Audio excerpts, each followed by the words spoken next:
नमस्कार दोस्तों, NCERT with Amit Kumar में आप सभी का स्वागत है। आज हम लोग बीपीएससी के लिए बीपीएससी एंड टीचर के लिए दृष्टि नोट्स को हम लोग लेके आए हैं। जो आज हम लोग देखेंगे क्या है, अपवाद तंत्र को देखेंगे। चैप्टर जो 4 है, ठीक है। और इससे पहले मेरे द्वारा 3 चैप्टर कंप्लीट करा दिया गया है। जो लोग नहीं देखे हुए हैं वो लोग जाकर बहुत अच्छे से कवर कराया गया है। फैक्ट प्लस कॉन्सेप्ट को अच्छे से एक एक लाइन को अंडरलाइन करा के आपको पढ़ाया गया है।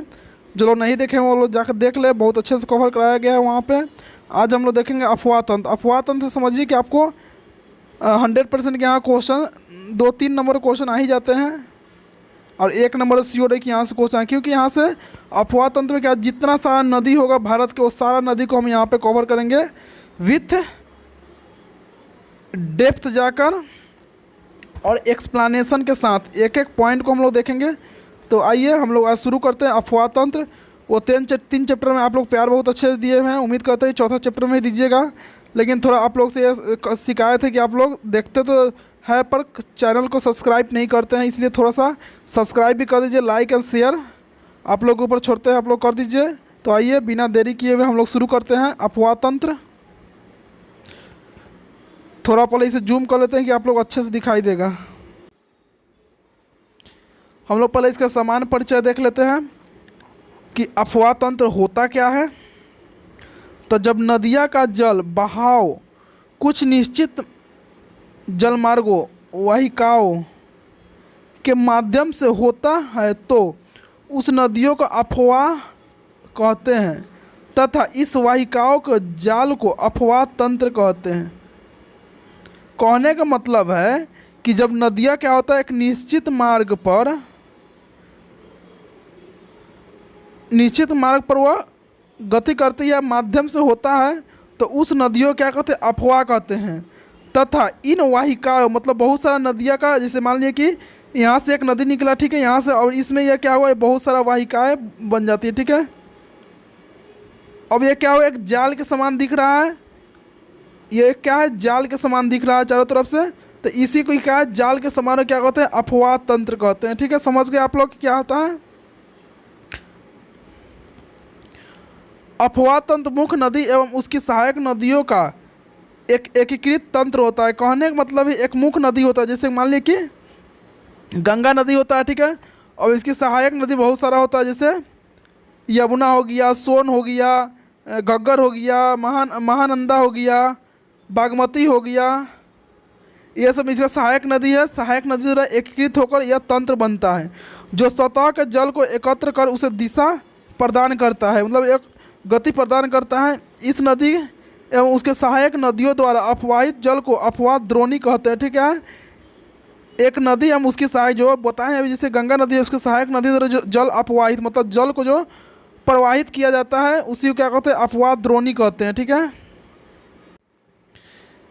एक नदी विस्तृत क्षेत्र से अपना जल बहा कर लाती है, जिसे जल ग्रहण क्षेत्र कहते हैं, ठीक है। क्या है, जल ग्रहण क्षेत्र किसे कहते हैं। तो एक नदी विशिष्ट क्षेत्र से, मान लीजिए कि कोई भी नदी है, अपना जो मार्ग में चल रहा है वहाँ से अपना जल बहा कर लाती है, जिसे क्या कहते हैं, जल ग्रहण कहा जाता है, ठीक है। बड़ी नदियाँ के जल ग्रहण क्षेत्र को नदी द्रोणी, जबकि छोटी नदियाँ या नलों द्वारा अपवाहित क्षेत्र को क्या जल सांभर कहते हैं, ठीक है। छोटी नदी जो है उस जल सांभर, बड़ी नदी तो जल सांभर अथवा जल विभाजक। एक अपवाद द्रोणी को दूसरे से अलग करने की सीमा होती है। रूप नदी का उद्गम स्थान से लेकर उसके मुंह यानी टर्न जहां लेता है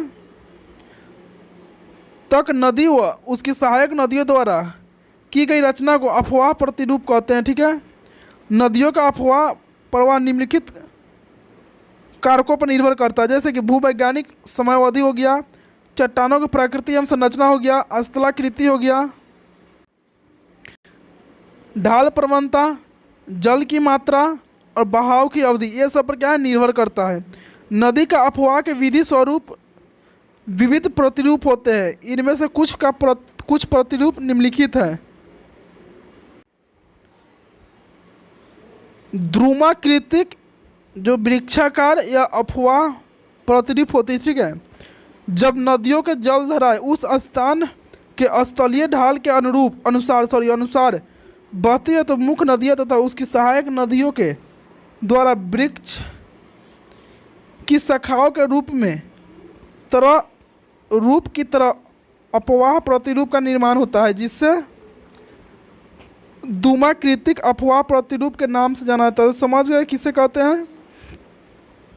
तो जब वो शाखाओं के रूप में अपवाह का प्रतिरूप का निर्माण करता है, जो वृक्ष के शाखा का जैसा होता है, आप लोग वृक्ष की शाखा देखे हुए उसके जैसा होता है। उदाहरण के लिए उत्तरी भारत के मैदान की नदियाँ, दक्षिण भारत के पूर्व की ओर बहने वाली नदियाँ, गंगा, यमुना, गोदावरी, कृष्णा, कावेरी आदि नदियाँ।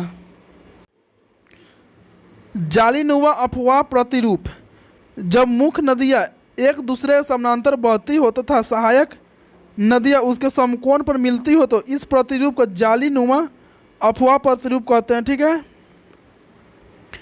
आयताकार अपवाह प्रतिरूप क्या है? तो जब सहायक नदियाँ अपने मुख्य नदियों के समकोण पर मिलती है तो उसकी इस प्रकार के बने प्रतिरूप का आयताकार कहते हैं। मतलब जो सहायक नदियाँ अपनी मुख्य नदियाँ से समकोण पर मिलती है, ठीक है, क्या है, एक 90 डिग्री कोण पर मिलती है। मान लीजिए कि एक नदी यहाँ से आया, ठीक है, ये मान लीजिए क्या है, सहायक नदी है, ठीक है, और एक नदी इसका मुख्य नदी क्या है, यहाँ पे आ रहा है, और यहाँ पे जो नदी मिल रहा है उसी को क्या कहेंगे, 90 डिग्री यानी समकोण पर मिलती है, उसी को क्या कहते हैं, आयताकार प्रतिरूप कहते हैं। समझ गए कि आपको 90 डिग्री कोण समकोण कोण पर मिलना क्या कहलाता है? उदाहरण, विंध्य के पहाड़िया एवं पलामू क्षेत्र के कुछ नदियाँ इस प्रकार के अपवाह का प्रतिरूप है। और ये अपवाह प्रतिरूप क्या है? जब किसी केंद्रीय शिखर से जल धाराओं का प्रवाह सभी दिशाओं में होता है तो इस प्रकार के बनी संरचनाओं को और ये अपवाह प्रतिरूप कहते हैं। उदाहरण के लिए अमरकंटक पहाड़ी से निकलने वाली नदी है नर्मदा, सोन का अपवाह विभिन्न दिशाओं में होता है। वृक्षाकार है, जालीनुमा है और ये है, ठीक है। डायग्राम देख लिया, हम बोले थे वो बिंदु है और तरह तरफ से क्या है, नदियाँ इसे निकला रहता है, ठीक है, उसी को क्या है, जालीनुमा कहते हैं, ठीक है। ये क्या है, जालीनुमा है। आपको वृक्षाकार क्या है, वृक्ष है, वृक्ष के डाली के समान निकला हुआ है, देख लीजिए आप लोग।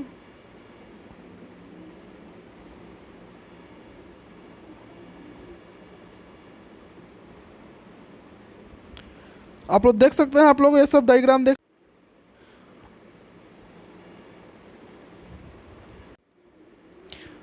वलयाकार अपवाह प्रतिरूप, तो प्रवर्ती नदियाँ अनुवर्ती नदियों से जुड़ने से पहले वक्र अथवा चापाकार मार्ग से होकर गुजरती है, जिसे वलयाकार प्रतिरूप का निर्माण होता है। यह अपवाह प्रतिरूप भारत में सामान्यतः विकसित नहीं है। नीलगिरी तमिलनाडु व पिथौरागढ़ उत्तराखंड पहाड़ के नदियों में इसके कुछ उदाहरण मिलते हैं। अपकेंद्रिक अपवाह प्रतिरूप, जब सभी दिशाओं से नदियाँ बहकर किसी झील या गर्त में विसर्जित होती है तो ऐसी अपवाह प्रतिरूप का अपकेंद्रिक प्रतिरूप कहते हैं। अपकेंद्रिक प्रतिरूप कहते क्या होता है? जब सभी दिशाओं से, मतलब मान लीजिए पूरब हो गया, पश्चिम हो गया, उत्तर हो गया और दक्षिण हो गया, यहाँ सारा नदियाँ मिलकर झील या गर्त में विसर्जित हो जाते हैं तो उसे क्या कहते हैं? तो अपकेंद्रिक प्रतिरूप कहते हैं। गुंबदाकृति अपवाह प्रतिरूप क्या है? तो यह वलयाकार व अरीय अपवाह तंत्रों के तत्वों का मिला जुला रूप होता है। समांतर क्या है? समांतर अपवाह प्रतिरूप। इस अपवाह प्रतिरूप में नदियाँ लगभग एक दूसरे के समानांतर बहती है। पश्चिमी घाट से निकलकर अरब सागर में मिलने वाली नदियाँ इसके उदाहरण हैं। अपवाह तंत्र, प्रारंभिक धरातलीय सतह के प्राकृतिक ढाल एवं भौमिकीय संरचना के आधार पर अपवाह तंत्र को दो भागों में बांटा जाता है। क्रमवर्ती अपवाह तंत्र, इसके अंतर्गत उन नदियों को सम्मिलित किया जाता है जो ढालों के अनुरूप प्रवाहित होती है, जैसे अनुवर्ती, परवर्ती नदियाँ इत्यादि। अनुवर्ती नदियाँ वे नदियाँ जो समान ढाल की दिशा में बहती है, अनुवर्ती नदियाँ कहलाता है, ठीक है, समान ढाल की दिशा में, ठीक है। प्रद्वीपीय भारत के अधिकांश नदियाँ अनुवर्ती नदियों के उदाहरण है, जैसे गोदावरी, कृष्णा, कावेरी। क्या है, याद रखिएगा आप लोग, क्या है, ये सब अनुवर्ती नदियाँ का उदाहरण है। ये पूछता है क्वेश्चन कि इनमें से कौन सा नदी अनुवर्ती उदाहरण क्या है, कौन सा प्रवर्ती उदाहरण, तो याद रखिएगा गोदावरी हो गया, कृष्णा हो गया, कावेरी हो गया। फैक्ट है, आप लोग याद रखिएगा इसको। किसी क्षेत्र में सर्वप्रथम अनुवर्ती नदियाँ का उद्गम होता है, क्षेत्रीय धरातल के ढाल के अनुरूप बहती हैं। अब आता है प्रवर्ती नदियाँ। तो मुख्य अनुवर्ती नदियों के समकोण पर मिलने वाली नदियाँ प्रवर्ती नदियाँ कहलाती है। याद रखिएगा, समकोण पर जो मुख्य अनुवर्ती नदियों जो समकोण पर मिलती है, जैसे चंबल, सिंध, बेतवा, सोन इत्यादि नदियाँ गंगा तथा यमुना में जाकर समकोण पर मिलती है। ठीक है, याद रखिएगा ये सब नदी क्या है, आपको प्रवर्ती नदियाँ है। कौन कौन, चंबल, ठीक है, चंबल, सिंध, बेतवा और सोन। ठीक है, सोन का उद्गम से कहाँ से होता है, याद रखिए आप लोग अमरकंटक पहाड़ी से होती है। अब आता है अक्रमणवर्ती नदियाँ तंत्र। तो इसके अंदर उन नदियों को सम्मिलित किया जाता है जो प्रादेशिक ढाल का अनुरूप नहीं करती तथा भौमिकीय संरचना के प्रतिकूल प्रवाहित होती है, जैसे पूर्ववर्ती तथा पूर्वारोपित नदियाँ। पूर्ववर्ती नदियाँ तो वे नदियाँ जो हिमालय निर्माण के पहले से बहती है तथा अपनी धाराओं की दिशा में उत्थित स्थलों जैसे पर्वतों काटकर गौर्ज अथवा महाखंड बनाकर प्रवाहित होती है, पूर्ववर्ती नदियाँ कहलाती है। मतलब हिमालय बनने से पूर्व ही यह नदियाँ प्रवाहित होती है तथा गौर्ज एवं पहाड़ों काटकर गौर्ज बनाकर अपनी नदियाँ अपन रास्ता खुद बना लेती है। जैसे सिंधु नदियाँ, ठीक है, ब्रह्मपुत्र नदियाँ, सतलज नदियाँ, ठीक है, तिब्बत से निकलता है तीनों नदियाँ। देखिएगा आप लोग, ये तीनों तिब्बत के मानसरोवर से, ठीक है, और सबके अलग अलग भी है, सरोवर से, मानसरोवर से, ठीक है। आदि क्या पूर्ववर्ती नदियाँ का उदाहरण याद रखिएगा आप लोग। पूर्वारोपित नदियाँ, यह नदियाँ स्थलखंड के ढाल का अनुसार नहीं करती। स्वर्णरेखा, सोन, चंबल, बनास आदि पूर्वारोपित या अधरोपित नदियों का उदाहरण है। भारत के नदियों का अपवाह तंत्र। तो भौगोलिक आकृति के आधार पर भारत की नदियाँ के अपवाह तंत्र मुख्यतः दो वर्गों में विभाजित किया गया है। एक हिमालय की नदियाँ हैं, एक प्राद्वीपीय है। यानी कि एक हिमालय का हम लोगों ने नदियाँ, एक द्वीपीय नदियाँ का अपवाह तंत्र हम लोगों के पास। हिमालय की नदियाँ का अपवाह तंत्र। तो हिमालय से निकलने वाली नदियाँ बारहमासी होती है, अर्थात इसमें जल का बहाव पूरे वर्ष निरंतर बना रहता है, क्योंकि इनके जलों की प्राप्ति क्या है, हिम के पिघलने तथा वर्षा दोनों से होती है। ठीक है, याद रखिए क्या है, जो हिमालय से नदियाँ निकलता है उसमें क्या होता है, 12 मास क्या होता है, पानी रहता है। ठीक है, क्यों यहाँ पे पानी रहता है, डायरेक्ट क्वेश्चन इससे पूछेगा। तो यहाँ से जो पहाड़ों या पर्वतों से यहाँ जो हिमालय से पिघलती है उससे ही पानी, और जो वर्षा होती है उससे ही पानी, यहाँ पे दोनों बेनिफिट की वजह से यहाँ पानी नहीं सूखता है। अपने पर्वतीय मार्ग में यह नदियाँ गहरे गौर्ज भी आकार की घाटी, छिपरिकाएँ, जलप्रपात और निर्माण करती है तथा मैदान में पहुँचने पर समतल घाटियाँ, गोखुर झील, बाढ़कृत मैदान, विसर्प तथा डेल्टाओं का निर्माण करती है। हिमालय से निकलने वाली नदियाँ अपवाह तंत्र मुख्यतः 3 नदियों का उद्गम है। क्या है, सिंधु का नदी अपवाह तंत्र, गंगा नदी अपवाह तंत्र और ब्रह्मपुत्र नदी अपवाह तंत्र। तो सिंधु नदी अपवाह तंत्र देखना है हम लोग। ठीक है, सिंधु नदी का उद्गम तिब्बत में कैलाश पर्वत में कहाँ से, याद रखिएगा, बोखरचू के निकट एक हिमनद होता है, इसे तिब्बत में सिंगी खम्बांग, याद रखिए, बहुत अच्छा क्वेश्चन बन जाएगा, सिंगी खम्बांग या शेर का मुख कहते हैं। ठीक है, यहाँ से आपको निकलती है। अपने उद्गम से निकलने के पश्चात लद्दाख एवं जास्कर श्रेणी के बीच उत्तर पश्चिम दिशा में प्रवाहित होती है एवं दमचोक के पास भारत में प्रवेश करती है, और लद्दाख एवं गिलगित से प्रवाहित होने के समय गौर्ज का निर्माण कर दर्दिस्तान में चिल्लर के निकट पाकिस्तान में प्रवेश कर जाती है। ठीक है, याद रखिएगा, भारत में कहाँ पर प्रवेश करती है, तो यह दमचोक के पास भारत पर, कहाँ, दमचोक, याद रखिए, कहाँ पूछ देगा कि आपको सिंधु नदी भारत में कहाँ प्रवेश करती है, तो दमचोक में प्रवेश करती है। कहाँ, दमचोक में। भारत में इसकी कुल लंबाई कितना है, 1114 किलोमीटर, याद रखिएगा 1114 किलोमीटर है। कुल लंबाई ऐसे सिंधु नदी कितना है तो 2880 है, ठीक है, लेकिन भारत में 11-14 किलोमीटर ही है। सिंधु नदी के बाएं एवं दाएं तरफ से अनेक सहायक नदियाँ मिलती है, जैसे सयोक, गिलगित, सिगार, काबुल काबुल जास्कर, पंचनद, जैसे कि पंचनद में झेलम हो गया, चेनाब हो गया, रावी हो गया, ब्यास हो गया, सतलज आदि नदियाँ। इनमें काबुल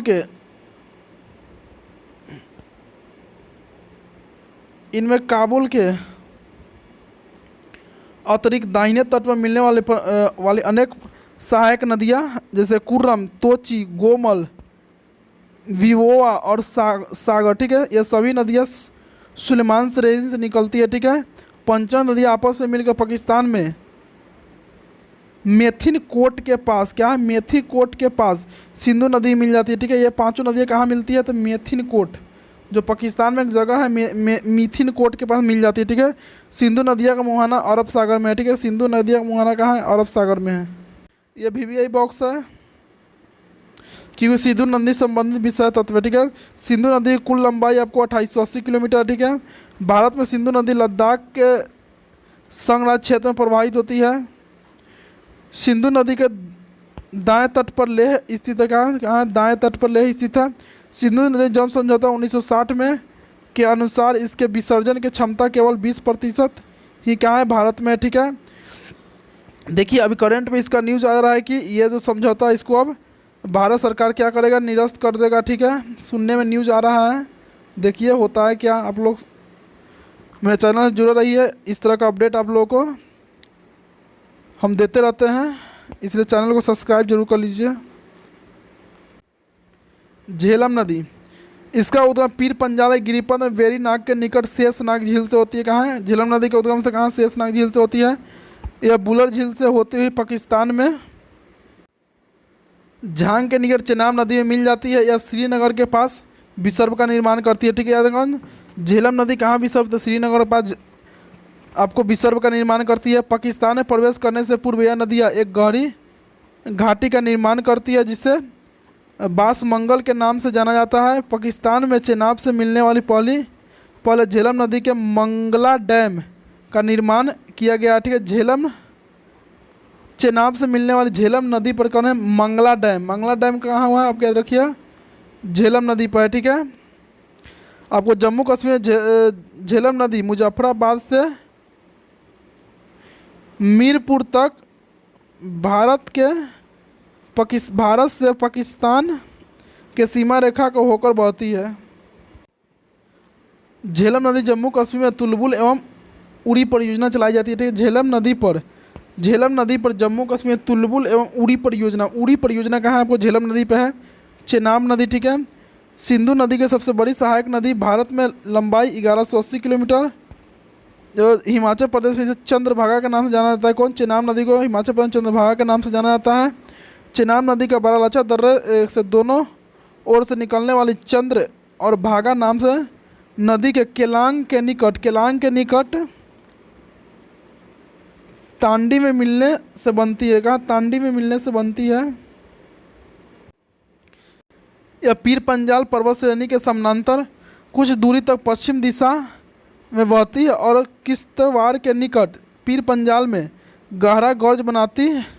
इसके पश्चात यह अखनूर के निकट मैदान में प्रवेश करती है। चेनाब नदी पर निर्मित महत्वपूर्ण जल परियोजना बगलिहार परियोजना, सलाल परियोजना एवं दुलस्ती परियोजना। याद है चेनाब नदी पर कौन कौन परियोजना इंपॉर्टेंट है एकदम VVI, तो बगलिहार हो गया, सलाल हो गया और दुलस्ती हो गया। चिलाब नदी पर डायरेक्ट क्वेश्चन यहीं से पूछता है, ऐसे ही दोस्तों। डायग्राम के अपना असर से आप पढ़ लीजिएगा क्योंकि ज़्यादा समय लग जाएगा डायग्राम कवर कराने में, मानचित्र कराने में, ठीक है।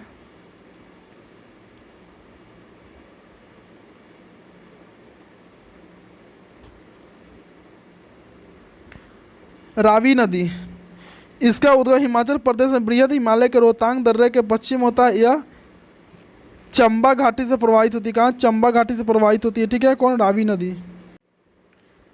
यह पाकिस्तान में सराय सिंधु के पास चेनाब से मिल जाती है। यह सिंधु के बाएं तट पर मिलने वाली 5 नदियों में से एक है। रावी नदी के निर्मित परियोजना चमेरा एवं थीन जो कि रंजीत सागर तथा शाहपुरकंडी बांध प्रस्तावित है। ठीक है यार, रावी नदी पर निर्मित कौन है? चमेरा थीन, जिसको रंजीत सागर भी बोलते हैं, थीन को, आपको रावी नदी पर निर्मित है। ठीक है। ब्यास नदी, यह रोहतांग दर्रे के पास ब्यास कुंड से निकलती है। यह हिमाचल से कुल्लू घाटी की प्रवाहित होती है। यह धौलाधर श्रेणी में काती एवं लाड़गी में गौर्ज का निर्माण करती है। पंजाब के होशियारपुर जिले में स्थित तलवार नामक स्थान पर यह मैदानी भाग में प्रवेश करती है।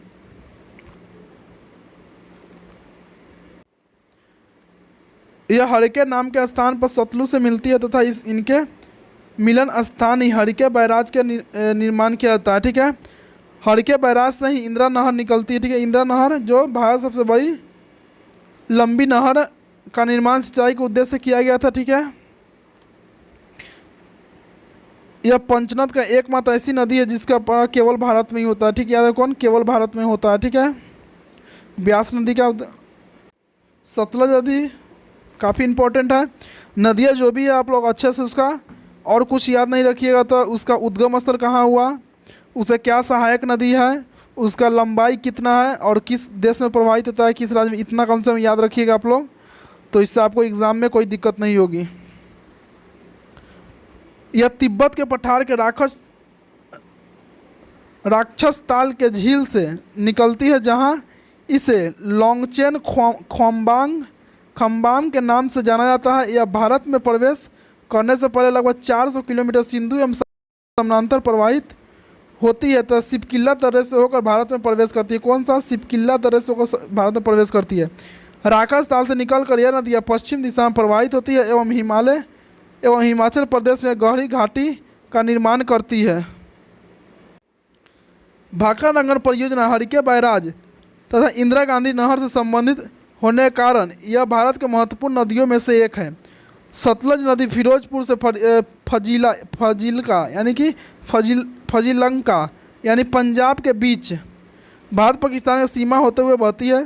सतलज नदी की कुल लंबाई कितना है? 1450 किलोमीटर है, जिनमें से भारतीय क्षेत्र में 1015 किलोमीटर, याद रखिएगा, भारतीय क्षेत्र में 1015 किलोमीटर की प्रवाहित होती है। गंगा नदी तंत्र, शतपथ हिमानी से निकलने वाली अलकनंदा और गोमुख के निकट गंगोत्री हिमनद से निकलती भागीरथी एवं देवप्रयाग में मिलने के बाद संयुक्त रूप से यह क्या है? गंगा का निर्माण करती है। ठीक है। कहाँ से?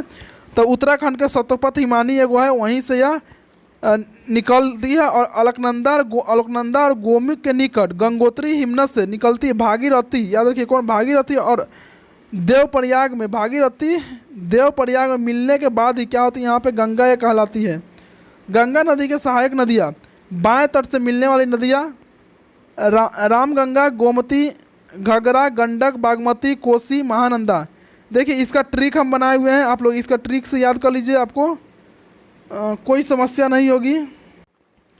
देखिए दोस्तों, इसे ट्रिक है बहुत अच्छा से कि आपको गंगा नदी से जो बाएं तट से मिलने वाली नदियाँ इंपॉर्टेंट है, उसके लिए हम ट्रिक बनाए हुए हैं। क्या ट्रिक है आप लोग लिख लीजिए। राम के गंगा बाग, मतलब कहने का मतलब है राम जी जो है उनका गंगा क्या है? बाग है, एकदम फुर्ती में रहता है राम की गंगा बाग। बस एकदम सिंपल से याद कीजिए, आपका सब इसी में हो जाएगा। राम की गंगा बाग, तो देखिए रा से क्या गया? राम गंगा बन गया। म से क्या बन गया? इसमें नहीं दिया हुआ है, महानंदा बन गया। के से क्या बन गया? कोसी बन गया। फिर ग से क्या बन गया? गोमती बन गया। फिर ग से क्या बन गया? गंडक बन गया। ब से क्या बन गया? बागमती बन गया। और घ से क्या बन गया? घाघरा बन गया।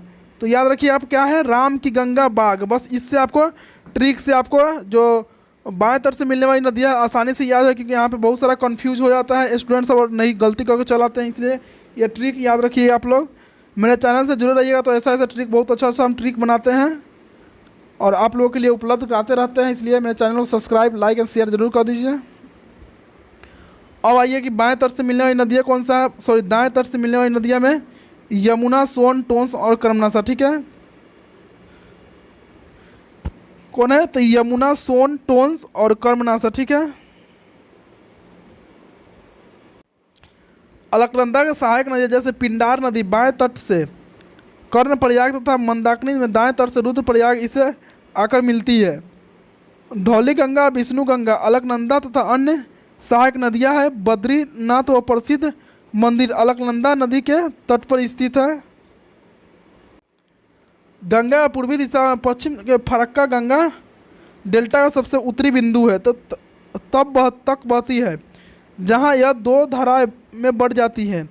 एक धारा हुगली पश्चिम बंगाल के नाम से जानी जाती है और दूसरा धारा भागीरथी के रूप में प्रवाहित होती है। बांग्लादेश में प्रवेश करती है, जहां ब्रह्मपुत्र नदी से मिलने के बाद यह पद्मा और अंततः मेघना के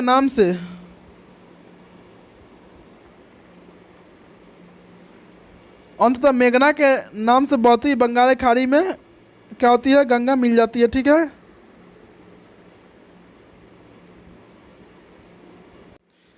स्थान और संगम, ये क्वेश्चन यहाँ से आपको एग्जाम में पूछे जाते हैं दोस्तों। ये आपको 4 गो डाटा है, आप लोग अच्छे से इसको याद रख लीजिएगा, क्योंकि यहाँ से 1 नंबर क्वेश्चन बनने का संभावना रहता है।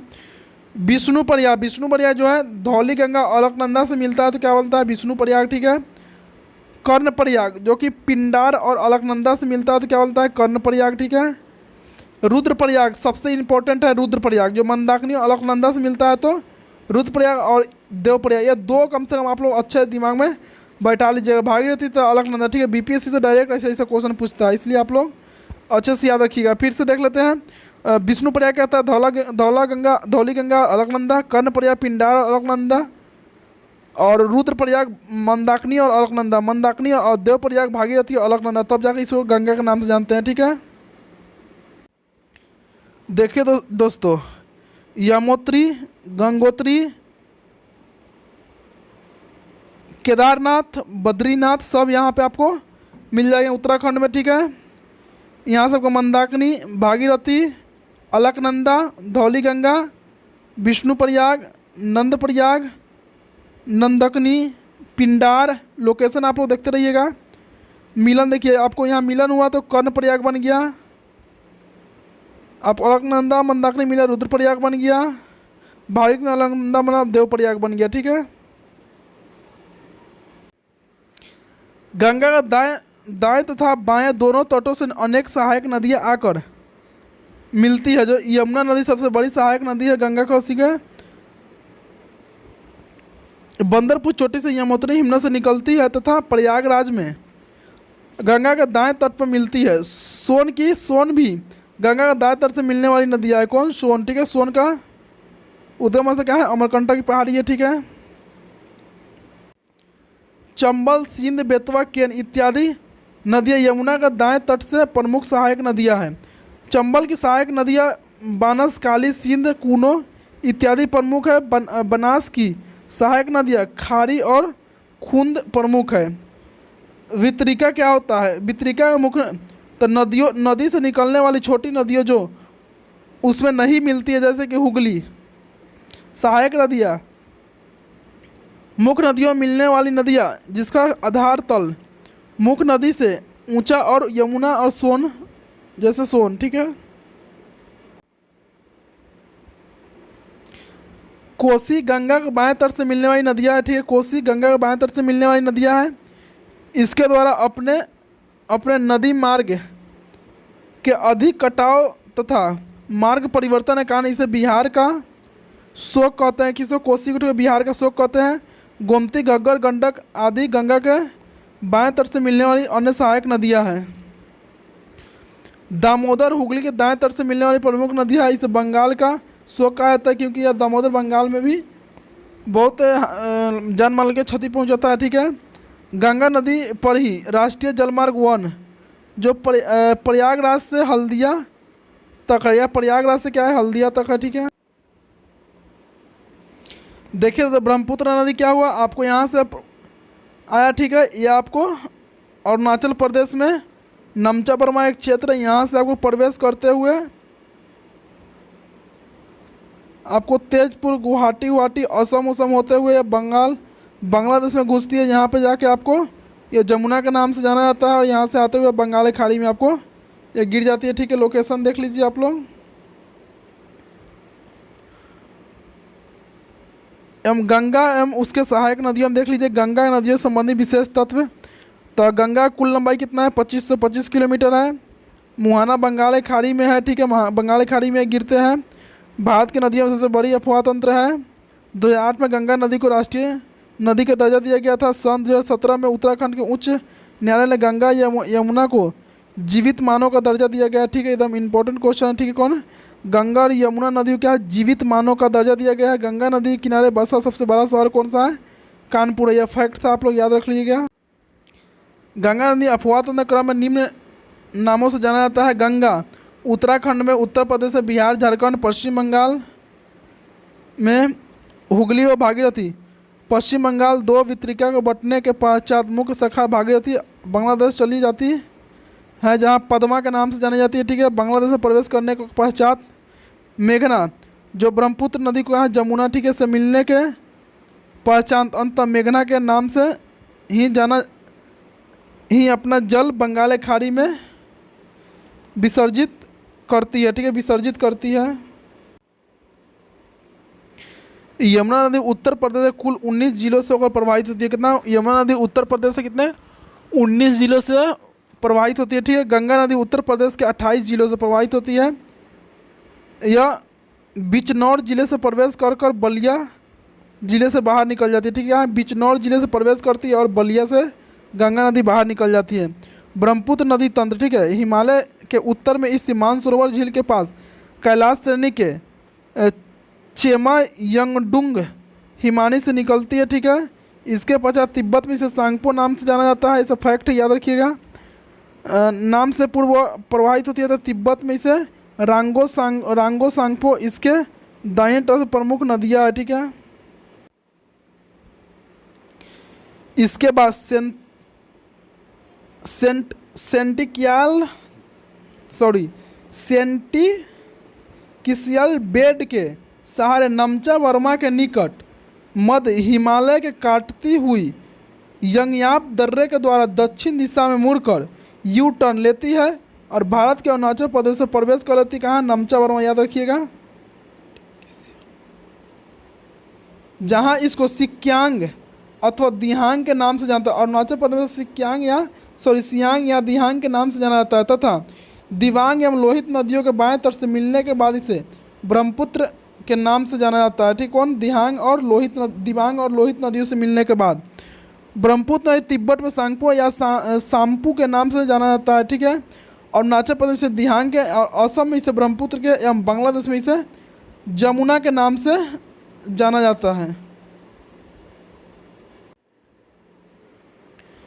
यह विश्व की सबसे लंबी नदियों में से एक है, जो गंगा नदी के साथ मिलकर विश्व का सबसे बड़ा डेल्टा सुंदरवन डेल्टा बनाती है। इसमें सिल्ट का निक्षेप अत्यधिक मात्रा में पाए जाते हैं। राष्ट्रीय राजमार्ग संख्या 2 जो सदिया से धुबरी तक ब्रह्मपुत्र नदी के पर स्थित है, ठीक है। इंपॉर्टेंट है क्वेश्चन, ये आपको हाईलाइट कर लीजिएगा और नोट में लिख लीजिएगा। ब्रह्मपुत्र नदी में ही विश्व का सबसे बड़ा नदी द्वीप जो माजुली असम में स्थित है। ब्रह्मपुत्र नदी के दाएं और बाएं दोनों तट पर इसकी अनेक सहायक नदियां के आकर मिलती है, जैसे सुमनसेरी, कामेंग, मानस, आमो, संकोच, तीस्ता इसके दाएं तट तथा दिबांग, लोहित, धनसिरी, कोपिली, मेघना एवं बराक इसके बाएं तट से मिलने वाली नदियां हैं। मेघना के मुख्य धारा बराक नदी के उद्गम मणिपुर के पहाड़ियाँ से होता है। इसकी मुख्य सहायक नदियों में माकू, तरंग, तुईवई, जीरी, सोनाई, रुकनी, कातखल, धलेश्वरी, लंगाचीनी, मधुआ, जटिंगा। नोट में लोहित नदियाँ को खूनी नदी के नाम से जाना जाता है। खूनी नदी के नाम से बहुत ही काफ़ी इंपॉर्टेंट है, एग्जाम में पूछता है खूनी नदी के नाम से किसे जाना जाता है, तो ये तो पता नहीं रहेगा स्टूडेंट सबको। तो यही जो दृष्टि नोट्स कंप्लीट करेगा वो आगे लीड ले लेगा और उससे। तो याद रहे खूनी नदी के नाम से किसे जानते हैं, तो लोहित नदी को है। लोहित में क्या होता है? लोहा, यानी कि खून की मात्रा होता है, याद रखिए। लोहित मतलब क्या होता है? लोहा। लोहा क्या किसे बोलते हैं? खून को। तो क्या है? खून नदी को ही बोलते हैं। लोहित नदी को के नाम से खूनी नदी के नाम से जानते हैं, ठीक है। भारत में प्रमुख नदी द्रोणी एवं घटते क्रम में सबसे पहले क्या है? गंगा है, उसके बाद क्या है? सिंधु है, याद रखिएगा। गोदावरी, कृष्णा, ब्रह्मपुत्र, महानदी। पेयर में याद रखिए, गंगा सिंधु खत्म, कृष्णा गोदावरी खत्म, ब्रह्मपुत्र महानदी खत्म। हिमालय की नदियों से संबंधित परियोजनाएं, परियोजना से संबंधित नदी एवं संबंधित राज्य। भाखड़ा नंगर परियोजना है जो काफ़ी इंपॉर्टेंट है, VVI मोस्ट टॉपिक है, जो 1 नंबर आपके हर वो एग्ज़ाम के लिए काफ़ी है, ठीक है। भाखड़ा नंगर परियोजना कौन है? सतलज नदी पर है। ये आपको हिमाचल प्रदेश, पंजाब, हरियाणा और राजस्थान के बीच है, ठीक है। इंदिरा गांधी नहर जो सतलज और ब्यास के नदी पर है, ठीक है, जो पंजाब, हरियाणा और राजस्थान के बीच है। पोंग परियोजना ब्यास नदी पर है जो हिमाचल प्रदेश में, क्या है, एकमात्र जो है पोंग ब्यास हिमाचल प्रदेश। चमेरा परियोजना रावी नदी पर है, हिमाचल प्रदेश में है, याद रखिएगा। थीन परियोजना रावी नदी पर है, पंजाब और जम्मू कश्मीर में है। नथपा झाकड़ी परियोजना इंपॉर्टेंट है, सतलुज नदी हिमाचल प्रदेश में है। सलाल परियोजना चेनाब नदी पर है, जम्मू कश्मीर में है। बगलिहार परियोजना चेनाब नदी पर है, जम्मू कश्मीर में है। दुलहस्ती, ये सब काफ़ी इंपॉर्टेंट है, चेनाब नदी पर है, जम्मू कश्मीर में है। तुलबुल झेलम नदी पर जम्मू कश्मीर में है। उड़ी परियोजना झेलम नदी जम्मू कश्मीर में है, ठीक है, उड़ी परियोजना झेलम नदी पर, ठीक है। टिहरी परियोजना भिलंगना और भागीरथी नदी पर उत्तराखंड में है। रामगंगा परियोजना रामगंगा नदी उत्तराखंड में है। टनकपुर परियोजना नया है, याद रखिएगा। काली या सरदा नदी पर है, कहाँ? उत्तराखंड नेपाल, ठीक है। टनकपुर परियोजना, ठीक है। गंडक नदी परियोजना गंडक नदी पर उत्तर प्रदेश, बिहार, नेपाल। कोसी परियोजना कोसी नेपाल एवं बिहार। रिहंद परियोजना रिहंद नदी पर उत्तर प्रदेश। वानसागर परियोजना सोन नदी पर है, उत्तर प्रदेश, ठीक है, उत्तर प्रदेश और मध्य प्रदेश। माता टीला परियोजना बेतवा नदी मध्य प्रदेश एवं उत्तर प्रदेश। चंबल परियोजना चंबल नदी पर मध्य प्रदेश एवं राजस्थान। दामोदर घाटी परियोजना दामोदर नदी एवं झारखंड, पश्चिम बंगाल। थोड़ा दोस्तों हम तेज़ चलेंगे क्योंकि वीडियो लंबा हो जाएगा तो आप लोग देखने में बोरिंग लगेगा, इसलिए थोड़ा हम तेज़ चलते हैं। आप लोगों को दिक्कत हो तो वीडियो को रोक कर आप लोग लिख लीजिएगा या देख लीजिएगा। मयूरक्षी परियोजना मयूरक्षी नदी पर झारखंड, पश्चिम बंगाल। फरक्का परियोजना इंपॉर्टेंट है, गंगा नदी पश्चिम बंगाल। गांधी सागर भी इंपॉर्टेंट है, चंबल नदी मध्य प्रदेश। जवाहर भी इंपॉर्टेंट है, चंबल नदी राजस्थान में है। कोलदाम परियोजना कहाँ है आपको? सतलज नदी पर है, हिमाचल प्रदेश में है। मंडी परियोजना ब्यास नदी हिमाचल प्रदेश में है। कामेंग जल विद्युत परियोजना कामेंग नदी पर अरुणाचल प्रदेश में है। तिपाई मुख्य जल विद्युत परियोजना कहाँ है आपको? बराक एवं तुईवाई नदी मणिपुर में है, ठीक है। कौन? तिपाई मुख्य जल विद्युत परियोजना कहाँ है? मणिपुर में है। तिलैया परियोजना कहाँ है आपको? झारखंड में है। कौन? बराकर नदी पर, ठीक है, बराकर नदी पर है। प्राद्वीपीय नदियों का अफवाह तंत्र, और वो हिमालयी वाला देख लिया, और प्राद्वीपीय आ गया, ठीक है। तो प्राद्वीपीय भारत है किसी पश्चिमी घाट, अरब सागर, बंगाल खाड़ी में गिरने वाली नदियों का मध्य एक प्रमुख जल विभाजक कार्य है, ठीक है। प्राद्वीपीय नदियाँ पठार का समान ढाल पूर्व एवं दक्षिण पूर्व की ओर होने के कारण प्राद्वीपीय भारत के अधिकांश नदियाँ पश्चिमी घाट से निकलने के बाद बंगाल खाड़ी में गिरती है। यह नदियाँ डेल्टा का निर्माण करती है, ठीक है। प्राद्वीपीय भारत के नर्मदा एवं ताप्ती नदियाँ अपवाद स्वरूप बंगाल खाड़ी में न गिरकर अरब सागर में गिरती है, ठीक है, नर्मदा एवं ताप्ती, क्योंकि यह दोनों नदियाँ भ्रंश घाटी से होकर बहती है तथा ज्वादमुख का निर्माण करती है। नर्मदा और ताप्ती नदियाँ घाटियाँ पुरानी रिफ्ट घाटी से मानी जाती है, घाटियाँ मानी जाती है, ठीक है। हिमालयी अफवाह तंत्र अपेक्षाकृत प्राद्वीपीय अफवाह तंत्र से अधिक पुरानी है। इसकी द्रोणियाँ आकार में छोटी होती है। दक्षिण भारत की नदियाँ मुख्य वृक्षाकार अफवाह तंत्र बनाती है तथा अपने आधार तल से प्राप्त कर चुकी है, ठीक है। अरब सागर तथा बंगाल खाड़ी में गिरने वाली प्रमुख नदियाँ निम्नलिखित है। अरब सागर में गिरने वाली नदियाँ नर्मदा, ताप्ती, माही, साबरमती, पेरियार, मांडवी और जुआरी। ये क्या है आपको? इंपॉर्टेंट है, ये याद रखिए। कौन सा नदी अरब सागर में गिरता है, कौन सा बंगाल खाड़ी में गिरता है, ये क्वेश्चन पूछता है कि इनमें से कौन सा बंगाल खाड़ी गिरता है, कौन सा याद रहेगा तो आप लोग क्वेश्चन बनाने में आसानी रहेगी, इसलिए आप लोग याद रखिएगा। अरब सागर में गिरने वाली नदियाँ कौन है? स्वर्णरेखा है, वैतरणी है, ब्राह्मणी है, गोदावरी है, कृष्णा है, महानदी है, कावेरी है। नर्मदा नदी जो कि 1312 किलोमीटर है, मध्य प्रदेश से अमरकंटक पहाड़ी से निकलने पहुँचाती है। उत्तर में विंध्य पर्वत तथा दक्षिण में सतपुड़ा पर्वत के मध्य भ्रंश घाटी से होकर बहते हुए अरब सागर में गिर जाती है। खंबात खाड़ी में गिरती है। सरदार सरोवर परियोजना इस नदी पर, या कौन? सरदार सरोवर परियोजना कौन? नर्मदा नदी पर है। यह जबलपुर के पास भेड़ा घाट के संगमरमर शैलों को काटकर धुआंधार जलप्रपात का निर्माण करता है। धुआंधार जलप्रपात कहाँ है तो याद रखिएगा आप लोग, ये मध्य प्रदेश में ठीक है, एमपी में है ठीक है धुआंधार जलप्रपात। ओरसंग नर्मदा के दाएं तट से मिलने वाली एक प्रमुख नदियाँ एवं तावा, बंजर, शेर आदि प्रमुख सहायक नदियाँ हैं।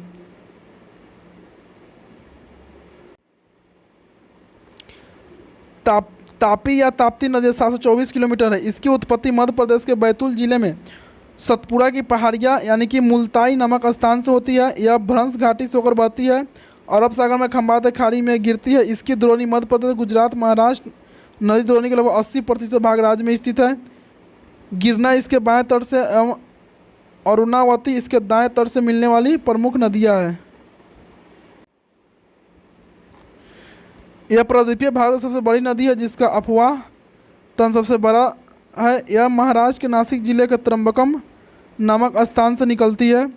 पूर्णा, वर्धा, मंजरा, पेनगंगा, वेनगंगा प्रवाहित इंद्रावती, सबरी आदि गोदावरी के प्रमुख सहायक नदी है। गोदावरी सहायक नदी है। पेनगंगा और बेनगंगा का आप लोग याद रखिएगा क्योंकि बार बार क्वेश्चन पूछा जाता है। और इंद्रावती, ये तीनों कम से कम याद रखिएगा। आकार एवं विस्तार में बड़ी होने के कारण दक्षिण भारत की गंगा के नाम से जाना जाता है कि इसको गोदावरी को दक्षिण भारत की गंगा से नाम जानते हैं ठीक है। इसका 1465 किलोमीटर है ठीक है। इसकी द्रोणी महाराष्ट्र नदी द्रोणी के 50% भाग है। मध्य प्रदेश, छत्तीसगढ़ एवं उड़ीसा, तेलंगाना, आंध्र प्रदेश, कर्नाटक में स्थित है ठीक है। यह प्रायद्वीपीय भारत की दूसरी सबसे बड़ी नदी है जिसका उद्गम महाराष्ट्र के पश्चिमी घाट सह्याद्री में महाबलेश्वर के पास से होता है। इसकी सहायक नदियों में तुंगभद्रा, कोयला, घटप्रभा, मालप्रभा, मूसी, भीमा नदी है। तुंगभद्रा कृष्णा की सबसे बड़ी सहायक नदी है ठीक है। तुंगभद्रा कृष्णा से बड़ी सहायक नदी। तुंगभद्रा प्रमुख सहायक नदी कौन है? हगड़ी है। कौन सा? हगड़ी है ठीक है। कृष्णा नदी के अफवाह क्षेत्र को महाराष्ट्र, कर्नाटक नदी द्रोणी का 44% भाग है ठीक है। तेलंगाना और आंध्र प्रदेश में विस्तृत है। आप लोग थोड़ा सपोर्ट कीजिए कि हम जल्दी जल्दी वीडियो को आप लोग कवर करा दें, क्योंकि ज़्यादा देर के वीडियो हो जाएगा तो आप लोग देखने में फिर बोरिंग लगेगा और देखने में थोड़ा असुविधा होगी। कृष्णा नदी गोदावरी नदी के साथ मिलकर आंध्र प्रदेश के भारत एवं दूसरा सबसे बड़ा डेल्टा बनाती है। कृष्णा नदी के जल विवाद आंध्र प्रदेश, कर्नाटक, महाराष्ट्र के मध्य। कृष्णा नदी का जल विवाद कहाँ चल रहा है याद रखिएगा, आंध्र प्रदेश, कर्नाटक और महाराष्ट्र, तीन को स्टेट में चल रहा है।